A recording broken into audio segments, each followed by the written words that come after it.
বন্ধুর লাশ নিয়ে অ্যাম্বুলেন্সে করে তার গ্রামের বাড়ি যাচ্ছি।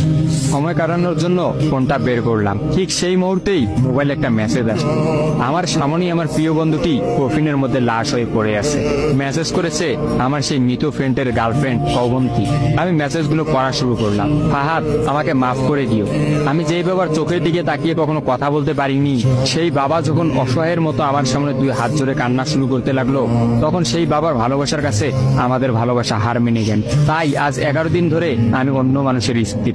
তোমাকে কথা দিয়েছিলাম জীবনের শেষ সময় পর্যন্ত তোমার সঙ্গে থাকবো। আমার সব সময় ভয় হতো যে তুমি আমাকে কষ্ট দেবে, হয়তো আমাকে ছেড়ে অন্য কাউকে বিয়ে করবে। অথচ দেখো, আমি তোমাকে কষ্ট দিলাম, আমি তোমাকে রেখে অন্য পুরুষকে বিয়ে করে ফেললাম। জীবনটা বড়ই অদ্ভুত, তাই না? তোমার কি মনে আছে আমি তোমাকে কাঁদতে কাঁদতে বলতাম আমাকে কখনো ছেড়ে যাবে না? তো তুমি হাসতে হাসতে উত্তর দিতে আমি তোমাকে কখনো ছেড়ে যাব না, তুমি আমাকে ছেড়ে গেলে যেতে পারো। তখন আমি অনেক রাগ করতাম, কারণ আমি তো তোমাকে পাগলের মতো ভালোবাসতাম। তুমি নেই এরকম কোনো পৃথিবী আমি কল্পনাও করতে পারতাম না। অথচ দেখো, আজ অন্য কেউ হচ্ছে আমার স্বামী। রোজ তার সাথেই আমাকে ঘুমাতে হয়, ঘুম থেকে উঠে তার মুখটাই আমাকে দেখতে।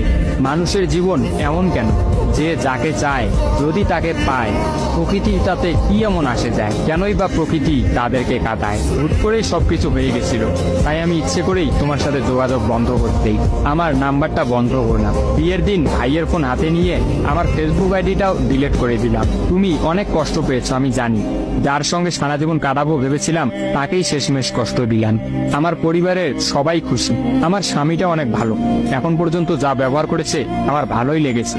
তবে ভবিষ্যতে কি হবে জানি না। তোমার কি আমার সেই প্রথম দেখা হওয়ার কথা মনে আছে? তবে সেটাই যে প্রথম দেখার, সেটাই যে শেষ দেখা হবে, এটা কখনোই ভাবতে পারি। আসলে মানুষের চিন্তার বাইরে যে কত কিছুই ঘটে, তাই না? সেদিন আমি তোমার সাথে 3 ঘন্টা ছিলাম, কিন্তু সেই 3 ঘন্টায় কেউ কাউকে স্পর্শও করিনি।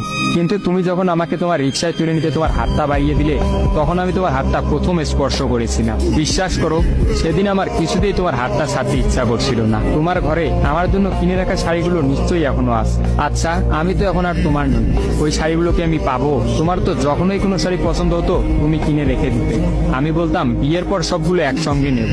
দেখো, আজ আমি বিবাহিত, কিন্তু আমার স্বামী তুমি নও। আমি এমনটা কখনোই চাইনি। নিজের পছন্দের একটা মেয়েকে বিয়ে করে নিও, তারপরে শাড়িগুলো তাকে দিয়ে দিই। মেয়েরা শাড়ি কতটা পছন্দ করে তা কি তুমি জানো? যদি না জেনে থাকো তাহলে বিয়ের পর তোমার বউকে দিয়ে উপলব্ধি করে নিও। তোমার সাথে আমার অনলাইনে পরিচয়, তাই চিন্তা করেছি কোনোদিনও বেঁচে থাকতে আর অনলাইনে যাব না। আমার নাম্বারটাও বন্ধ করে দিয়েছি। আজকের পর থেকে আমাদের আর কোনোদিন কথা হবে না। তোমার কাছে একটা অনুরোধ, যদি চলার পথে আমাদের কোনোদিন দেখা হয়ে যায় তাহলে প্লিজ তুমি অচেনা হয়ে চলে দিও। নিজের যত্ন নিও আর জীবনটা গুছিয়ে নিও। জীবন তো একটাই, ভালো থেকো। কিন্তু আমি ভালো নেই, ইতি তোমার ওই অবন্তী। সবগুলো মেসেজ একত্রে পড়লাম। আমার সামনে চিরনিদ্রায় শুয়ে আছে ফাহাদ। অবন্তী পরপর 5 দিন অনলাইনে আসেনি এবং ফাহাদের সাথে কোনো যোগাযোগ করেনি। তখন এক রাতে অফিস থেকে ফিরে ফাহাদ রাগ করে তার ফোনটা আসার গিয়ে কিনে ফেলে। ভাঙা মোবাইল আর ঠিক করা হলো না। ফাহাদ তার সিমটা আমার ফোনে ইনস্টল করে। জরুরি কোনো কল এলেই একমাত্র ফাহাদকে দিতাম। আর ফাহাদ রাগ করে বলল, যতদিন না পর্যন্ত অবন্তী আমাকে SMS করে ততদিন পর্যন্ত আমি আর নতুন ফোন কিনবো না। মোবাইল ভাঙার 2 দিন পরেই ফাহাদের প্রচন্ড জ্বর আসে। একদিনের মধ্যেই ফাহাদকে হাসপাতালের মধ্যে ভর্তি করলাম। ডাক্তার পরীক্ষা নিরীক্ষা করে বলল ফাহাদের ডেঙ্গু জ্বর হয়েছে। তবে চিন্তার কোনো কারণ নেই, ডাক্তারের কথা বিশ্বাস করেছিলাম। কিন্তু ডাক্তার তো সবকিছুর খবর জানেন না, যিনি জানেন তিনি হচ্ছেন সৃষ্টিকর্তা। ফাহাদের হয়তো এই জ্বরকেই মৃত্যুর একটা ওসিলা বানিয়েছিলেন। যেই ডাক্তার বলেছিল চিন্তার কোনো কারণ নেই, আজ সকালে সেই ডাক্তারই ফাহাদকে মৃত ঘোষণা করলো। ফাহাদের আর জানা হলো না অবন্তীর কথা। আমিও অনেক ভেবে সিদ্ধান্ত নিলাম অবন্তীকে আর ফাহাদের মৃত্যুর খবরটা জানাবো না। অবন্তী যদি আর সত্যি অনলাইনে না আসে আর সেই পুরোনো সিমটা ইউজ না করে, তাহলে সে ফাহাদের মৃত্যুর খবর কখনোই জানতে পারবে না। কি বা লাভ এই সদ্য সংসার জীবন শুরু করা মেয়েটাকে কষ্ট দিয়ে? অথচ আমি ভাবলাম সে হয়তো ভাববে ফাহাদ অনেক ভালো আছে। কোনো একদিন শাড়ি পরতে গিয়ে হয়তো অবন্তী ফাহাদের কথা চিন্তা করে। সে হয়তো ভাববে ফাহাদের কিনা শাড়িগুলো হয়তো তার স্ত্রী পরে রোজ তার সামনে আসে, কিন্তু ফাহাদের সাদা কাফন পরে কবরে যাওয়ার ঘটনাটা না হয় তার অজানাই থাকে। আমি ফাহাদের নাম্বার থেকে অবন্তীর ফোনে একটা মেসেজ দিলাম, আমার জন্য ভেবো না, স্বামীর সাথে নিজেকে মানিয়ে নেওয়ার চেষ্টা করো। বিবাহ বন্ধন জীবনের সবচেয়ে বড় একটা বন্ধন, ভালো থেকো আর স্বামীকে ভালোবেসো। অবন্তী রিপ্লাই দিল, এত সহজে ক্ষমা করে দেওয়ার জন্য অনেক ধন্যবাদ, আর মেসেজ দিও না, বিদায়, চির বিদায়। আমিও মোবাইলটা পকেটে রাখলাম।